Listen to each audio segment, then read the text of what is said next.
Well, mitako i oyasi, all my relatives. It's good to be today. So I've yacked around a bit. So my father's in Ogallala, Lakota Sioux from the Pine Ridge Reservation in South Dakota. And my mother is a Sichangu Lakota from the Rosebud Sioux Reservation in South Dakota. So my wife Catherine and I, we have been married. Tomorrow will be our 37th anniversary. Thank you. And she's Welsh and Norwegian, so she's all the way white. And I captured her in a raid, because that's kind of what Indians do.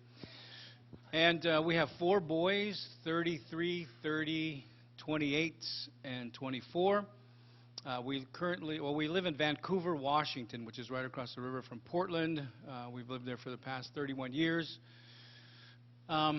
We head up an organization called Wiconi International, working with indigenous communities and helping create a preferred future through advancing education, cultural improvement, education, and family values in the spirit of Jesus through an indigenous worldview framework. And then we do other stuff, and I'm really nice.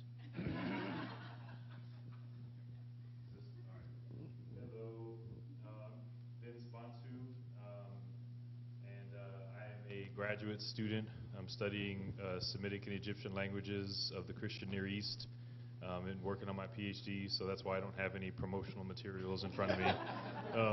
But I'm really glad to be here. I live in Washington, D.C., where CUA is, with my wife and our 2 girls, Taina and Naniki, little babies. And really interested in issues of really glad to be here because I'm very interested in issues of racial reconciliation and going beyond being colorblind. And some of you who were in chapel heard me going on and on about my nerdy interests in, Semitic and Egyptian Christianity. And but the way I see that weaving in is that I'm really interested in non-Western expressions of Christianity, be they ancient or modern. And so I'm really interested in just contextualization and how we can. One of the ways that we can more reflect God's image as an institution, Gordon College, is by telling these untold stories and hearing unheard voices and having people on the periphery and on the margins brought to the center a little bit more. So, yeah, thanks for having me. I'm Soong-Chan Rah. I'm on the faculty at North Park Theological Seminary in the north side of Chicago. But I'm actually from this area. I grew up in the Maryland area, but I came up here for graduate school and ended up staying here to plant a church in Cambridge and pastored the church in Cambridge for 10 years before God called me to take on this position on a faculty at a seminary.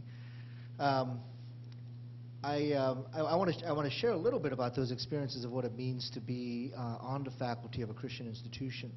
And those of you know, if have any kind of understanding of North Park, we started off as a Swedish denomination. It was kind of the Swedish Free Church tradition, and the immigrants that came to the United States, many of whom settled in the Midwest, Minnesota, Minneapolis, St. Paul, and also the Illinois, Michigan area. Started this school to kind of raise up pastors and education for kind of the children of Swedish immigrants. But over the years, this denomination shifted into a much more ethnically diverse community. And so I was brought in to reflect that to some extent, but also to maybe kind of address some of the issues that were coming up as we were trying to become a more multi-ethnic community. So some of the things that I reflect on, both as a pastor, I was a pastor for 17 years, and also as an academic and someone teaching at an academic institution, is my commitment to educate the future generation of church leaders, but just a future generation of Christian leaders, whether they're going to be pastors or not, they're going to be leaders in the Christian community or hopefully beyond. I mean, I would hope that many of our students would not be ghettoized into just speaking to a small group of Christians, but they would be able to have a significant impact in the world around them. My concern as an educator is that we are educating our young people, our seminary students, our college graduates, especially coming out of the Christian institutions, into a world that existed 70 years ago rather than into a world that will exist for the next 70 years. And I made this comment in chapel, and I hope as a result of this comment I will not be banned from the school. But I said to the students, if your school is preparing you for an education that made sense in the year 1950, then that's what they should charge you. That's the rate they should charge you. They should charge you the tuition from 1950 because you're being prepared for ministry and leadership in the year 1950. But are you preparing leaders for the year 2050?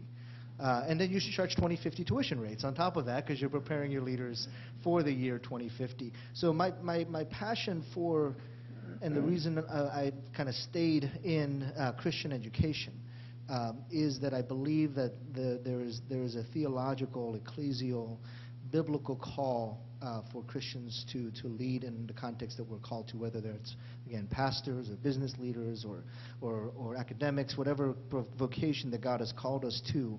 And I'm wondering if we as Christian institutions are failing miserably to prepare our students for the future.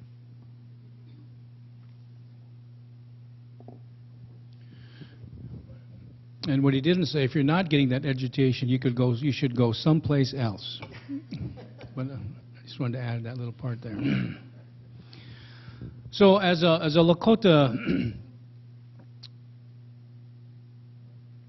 here in North America, the 500 years of colonization that's taken place, so much of it under the umbrella of Christian mission or evangelism, and how historically assimilation and evangelization were wedding partners to create a unique kind of American evangelical or Christian colonialism. And so it's been very difficult as one who is a follower of Jesus how to navigate what does it mean to be fully human as a Lakota and still follow Jesus while resisting the hegemony of Western cultural expectations in terms of Christian maturity, biblical discipleship, church leadership, etc. And so I've written this manual called Rescuing Theology from the Cowboys. You can buy it in Val's office. I'm becoming a good capitalist. Feels awkward and ugly, but it pays the bills. So, quickly, education has always been a part of the colonial enterprise for indigenous people. So, schools like William and Mary and Dartmouth, Cornell, in the early days were created to educate Native people and Native Christians. And yet the kind of education they received was a part of the colonial enterprise to assimilate Indians into Euro-American culture and expectations. Alfred Tainaki in Peace, Power, and Righteousness talks about the academy that we as indigenous people wrestle in today. He says that as indigenous people, our experience in universities reflects the tensions and dynamics of our relationships as indigenous people interacting with people and institutions in society as a whole, an existence of constant and pervasive struggle to resist assimilation to the values and culture of the larger society. So I'm an adjunct professor at Portland State University, and I teach a class called Native American Religion and the Sacred in our Indigenous Nations Studies Department. So at Portland State University, you can get a minor in Indigenous Nation Studies. And then I'm also an adjunct professor at Warner Pacific College. I teach a class, Christian Themes in the American Culture Through the Lens of Decolonization. And I teach a class at George Fox Seminary called Colonialism and Neocolonialism. So for me, helping young people think through issues of colonization as followers of Jesus and looking at the world that Soong-Chan so clearly articulated for us last night and then this morning of where we're going to be in the next 50 years in terms of the cultural dynamics and demographics of what the new America will look like. And so as an educator, I'm quite committed to this idea of working in the field of education that's broad enough to give young people the kind of education they need to become the next pastors and business owners and politicians and tribal government leaders, etc. But I know from experience, whether it's at Portland State University or George Fox Seminary, Christian Liberal Art, that institutional hegemony is still intact. And so how do I, as faculty, knowing that there's this weight of expectation from the accreditation agencies that determine how we do education in terms of results, etc. So as I would say, how do we resist the Soren's Tower and ATS and the other accrediting institutions, which are the one ring that rules them all, and helping define pedagogy in terms of the way we do education, but realizing that epistemologically and pedagogically, as an indigenous person, there's other ways to do education. And so when it comes to theological education, I'm hoping that we can begin having some conversations of how do we rescue theology, as Dr. Rah would say, from its Western cultural captivity, to begin equipping this future generation. And so then this last quote, Scott McKnight writes in one of his books, the status of recognition belongs to the conglomeration of Euro-American scholars, ministers, and layfolk who have, over the centuries, used their economic, academic, religious, and political dominance to create the illusion that the Bible, read through their experience, is the Bible read correctly. And so for us as indigenous people, that's still the neo-colonial hegemony in theological institutions, is that we would accept their version of the Bible as being the orthodox or the acceptable biblical account of this whole narrative of God coming to the earth in the form of a two-legged, this dark-haired, dark-eyed, native, indigenous, aboriginal boy named Jesus, born among a tribe of people called the tribe of Judah in a little Indian village called Bethlehem. That's the beginning of the Christian narrative. And so how do we wrestle as indigenous scholars in rescuing theology? So as academics, we have this big privilege in front of us to wrestle and wrestle well.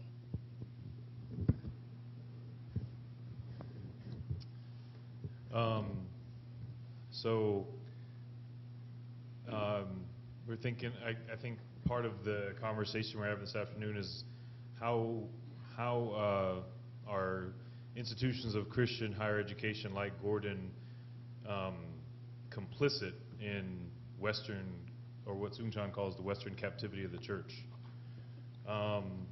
Well, to that, I would say, and I'm not an educator, I'm a student, I recognize that. So from my perspective as a student in 3 different graduate schools, and a Christian college, a lot like Gordon, would be that, and this is, I think, on the faculty and on the student and on the administration level, is that I would pinpoint 2 things. One, that, well, first of all, this school is really white. So was mine, and so that's the problem. Not like it's a problem being white, but it's a problem that this school is so white. Those are 2 different things. And so I would pinpoint 2 reasons for that. One is that white folks don't care, and that means faculty and administrators and staff and students, that you just don't care.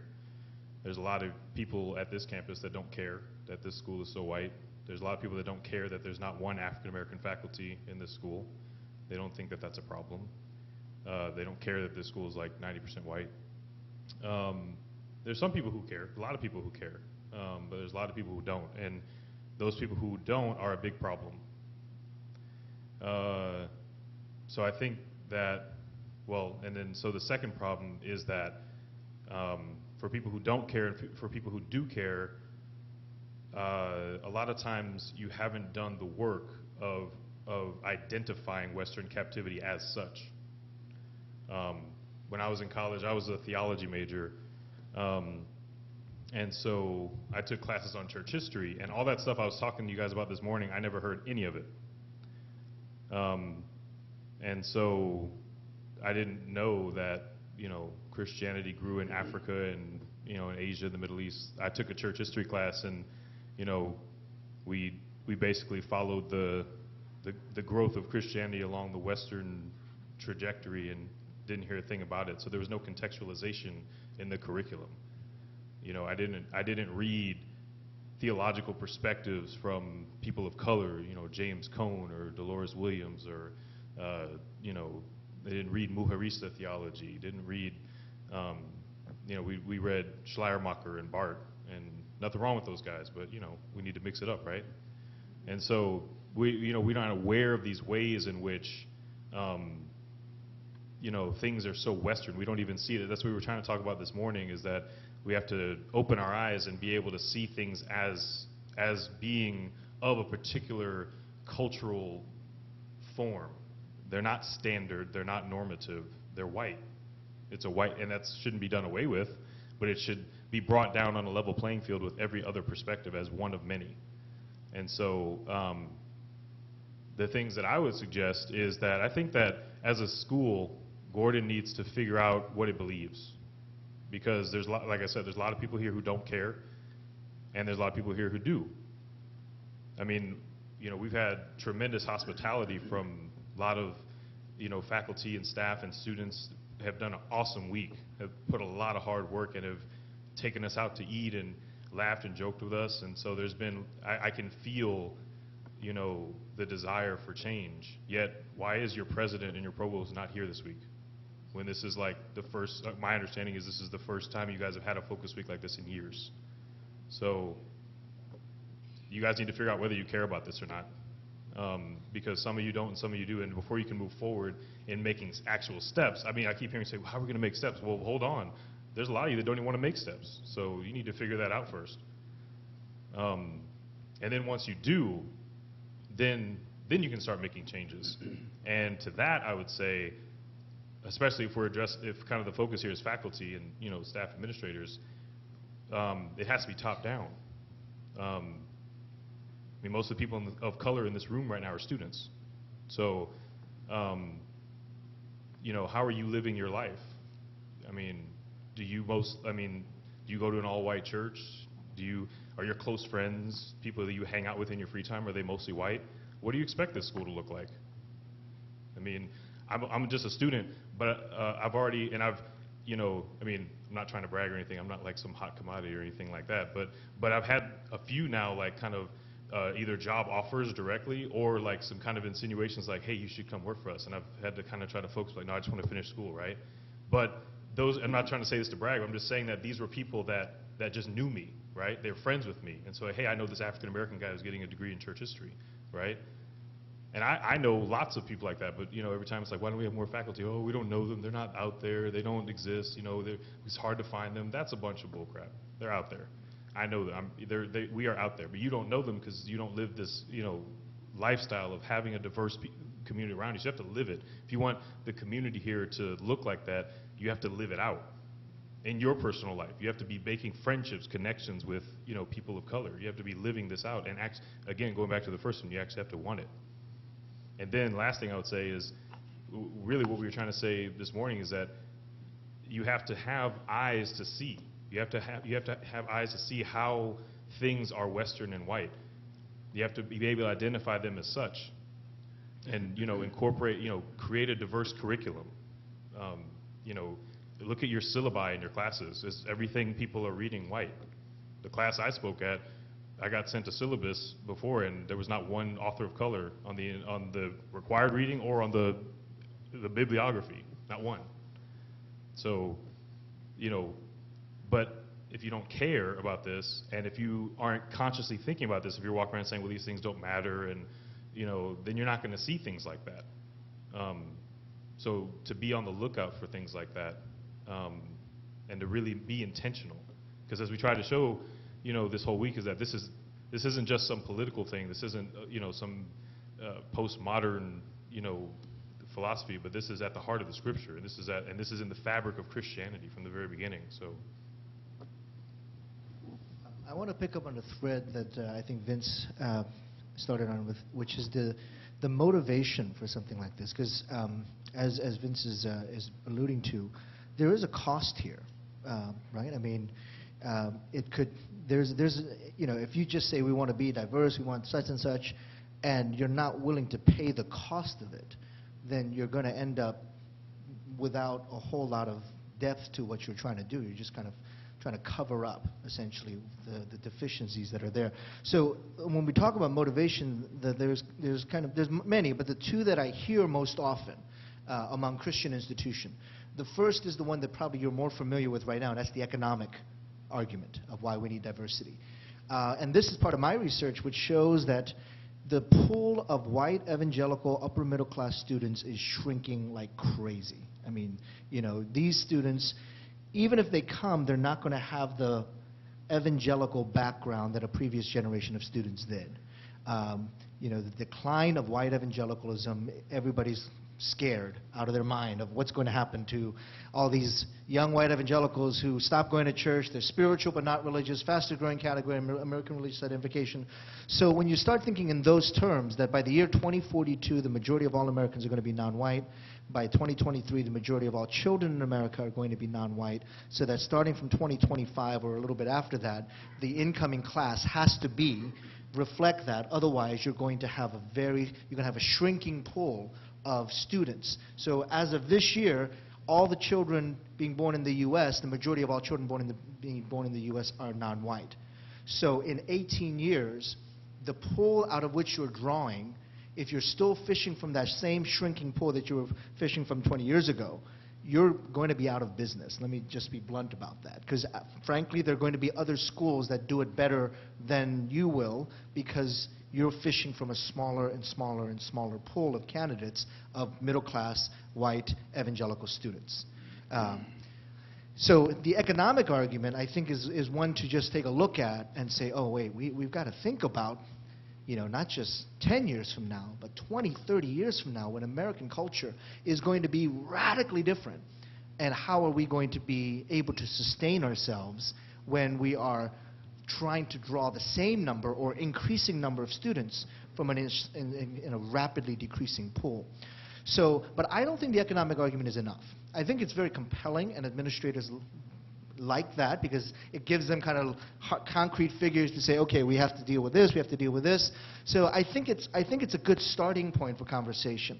But as Christian institution, I would argue that the theological argument is really where the rubber meets the road. And I think as Christians, we're motivated by our theology more, hopefully, than economics. I would hope that we're motivated more by our theology than by our economics. So I think the problematic element is if there isn't a robust theology to back up our economic concerns and fears, we're going to end up problem solving in ways that are actually going to perpetuate the problem. So here's one possibility. And I've seen this not just at Gordon, but I've seen this at a number of different institutions. They say, well, the best way we can do this is actually bring in international students on a very high scale. And what you end up doing is bringing in students that will look at Gordon as the kind of gold standard of evangelical thought. And so you won't have to change a single thing about what you're doing right now. And what you can do is you can actually colonize the future of evangelicalism in Korea and China, and essentially reverse some possibilities of some indigenous expressions of faith coming out, because you'll ship all these young leaders over here and you'll brainwash them into white American evangelical thought. You'll ship them back into Korea and China, and they're going to be the leaders there. And instead of really exploring an indigenous expression of Christian expression that God has called them to in Korea, China, Vietnam, etc., they're going to instead be colonizers of these countries with your brand of American evangelicalism.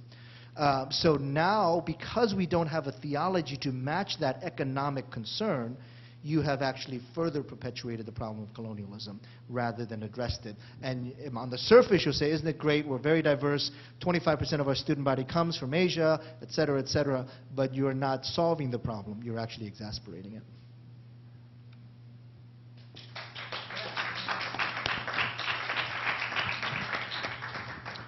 All right, now we'll get serious. So we have a couple more things to say, or would you like to, okay, another 10 minutes or so and then field some questions? 5 minutes? All right. So one of the challenges in terms of theology, theological education, talking about hegemony and ideology. Those are two staples of European colonization. So it shows up in America with its indigenous populations, or Lakota, Pawnee, Kiowa peoples, as a part of the whole process. So schools have always been used as a place of colonization. So many of you know the story of the boarding schools. So at one point at the turn of the century, there were 415 boarding schools where native boys and girls were removed from their families, sent to these boarding schools, most of which were run by Christian organizations as a part of the assimilationist policy. So education for us has always been a part of assimilation and colonization. And when it comes to theology, it's not much different in that the American or the Euro-American self-identity as a Christian nation was the kind of Christianity that we were expected to conform to. So when I first came to Jesus, I was told I had to choose to be either a Christian or a native. I couldn't be both. And that's the story we heard for 100 years. And so because Christianity was so wed to an American evangelical ideology, we didn't fit unless we conformed. So there were theological notions of the character of God. And let's just go through some of the historic doctrines, the way atonement works. Heaven, hell, angels, what missiologists refer to as the excluded middle. So where do spirits come from, and how does that relate to our indigenous stories, and what about power? So the modernist notions that give rise to all these isms, triumphalism, reductionism, objectivism. So the scriptures were objectified and reduced to manageable propositions that were very, very Indian unfriendly. And it forced us to conform to sets of culturally informed presuppositions that had a biblical basis, and they were taught to us as being theology. So as the world changes, how do we again continue to rescue theology from its Western cultural captivity so that theology truly becomes a part of a hermeneutical community that reflects the cultures and values and intuitions of our growing global community, rather than for us as indigenous people, in order to validate our theological points of view, we always have to reference old, dead, white European males to validate, because they became the baseline of Western theology, and either we're in or out. So then those existing epistemological assumptions, then they render us as being less than. So we have African theology, feminist theology, native theology, but the one ring is Western systematic theology. Let's just call it white theology, because that's what it is. So then how can white theology be brought to the table as one of many theological lenses that are culturally informed to begin doing this whole notion of a kind of theology that really reflects something that coming from the ground up, from the hearts and the soil and the soul of the people, that reflects this new global community that we are. And I think the church desperately needs indigenous voices to bring those perspectives to help rescue you from your own, at times, unknown cultural captivity. So the body of Christ in America suffers because of the total absence of the Native American voice and theological reflection. Point me to a Native American theologian that you use, that you reference. And yet we have 500 years, 5 centuries of Christian mission that has not produced one recognized Native American theologian. That's colonialism. And so how do we begin rescuing that? So I'll just say it, you desperately need the voices of non-Western, Eurocentric people to begin doing better theology. And as faculty, that's what we can do relationally. So somebody said that wisdom is knowledge experienced relationally. Amen. I think anything else, I think I pretty much said what I had to say. I'll just throw in 2 more specific things. Like, if this place is anything like where I went to college, then especially the Bible, theology, Christian ministry department, whatever it's called here, then we can definitely revisit or just get rid of this, Zionistic marriage of Americana and pro-Israel stuff. Stop doing that. And the only other specific thing I was at is stop like serving all the time. Like, stop trying to always be like, oh, we're going to go to Lynn, and we're going to go to Boston, and we're going to go to Africa, and we're going to serve people. We're going to go help these poor black people that need us. I mean, from the classroom to the ministries and the things that you guys do, we have this perspective of we need to go help people. Go and like learn from people. Go and sit under them. Go with the perspective of you need to teach us, not we need to come help you. Just a quick comment reflecting on Vince's last statement. I'm working on a book right now that I hope to finish in about 2.5 weeks, Lord willing. I've been working on this for about 2 years. And after all those years, I know I'm going to sell about 5 copies. It's a commentary on Lamentations, which is a surefire way to not sell any books. And the reason I wanted to write a commentary on Lamentations is that very few evangelicals have talked about Lamentations. How many of you have been to an evangelical church where there was a sermon series on the book of Lamentations?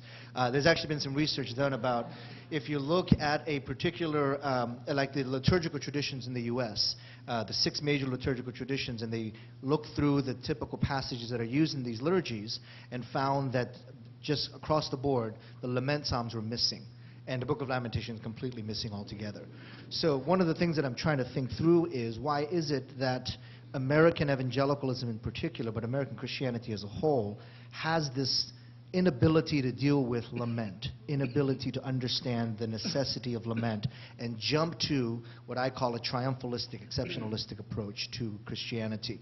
And so we're going to go out and conquer the world's problems because those poor black folk in Africa don't know how to do anything for themselves. We got to send our missionaries over and solve those problems. Those poor Latinos in our inner cities don't know how to do their own church planting, so we got to go and help them, even though they've planted 100 churches in one community, and they're in the so we got to fix these problems for these individuals, and it really reflects this kind of triumphalistic, exceptionalistic approach. And the antidote to that is to see the other not as a problem to be solved, but to see the other as a part of your completion in the body of Christ. So in a hyper-individualistic Western culture, you see everything through the lens of an individualistic point of view, in which case the way you reflect the image of God is you, the solitary individual, reflect God's image in your own personal life. And that's why we have this hyper-individualistic approach to our ecclesiology and to our church ministry. You Can Be a Better You. One of the best-selling Christian books ever is a book called You Can Be a Better You. One of the best-selling Christian books ever is How You Can Have a Purpose-Driven Life. Those are our evangelical Bibles right now. More people have read those books than have read, certainly my book, than any other book. And think of the message there. Evangelical message is it's all about the individual, how you, the individual, can reflect the goodness of God. And we don't think about how do we as a community. And if you could start to think of the community reflecting the image of God, at that moment you realize, wow, my Western education is a slight, tiny little sliver of the fullness of the image of God. And therefore there's a responsibility and responsibility for me to understand the other's culture and to learn from that, because it is in that relationship that I learn more about the image of God. I got one suggestion. If you title your new book, Lamentations Yields 5 Principles to Abundance and a Greater Prosperous Christian Experience, I'm pretty sure it'll do pretty well.